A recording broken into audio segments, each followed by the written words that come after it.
Assalamu alaykum, chet elda turayotgan barliq qarindoshlarim. Shparaydan sizlarga o'tliq salom. Men shu kichik video bilan Salih Xudoyor qarindishimizning oldindan o'tadi Amerika parlamentining oldida o'tkazmoqchi bo'lgan namoyishni desteklayman.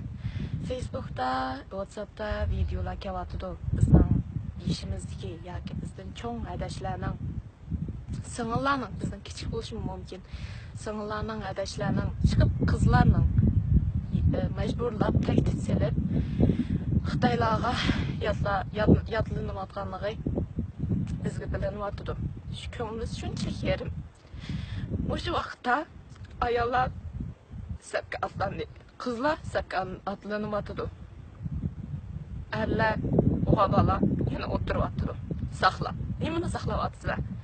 Biz Uyg'ur turib, Uyg'ur bo'lishimizdan cho'qim billa birliklashib bir ish qilishimiz kerak. Bu namoyish shunchalik yaxshi. Yaxshi bizni qanday yaxshi desanglar, bizning o'zimizning ovozimizni chet elliklarga anglashimiz kerak. Biz hozir Urumchida yoki vatanda ish qanday so'z chiqmayapti. Biz bilamiz nima ish qilish uchun. Shuningga chet elda turib, Uyg'ur sifatimiz bilan cho'qim chet elliklarga anglatishimiz kerak.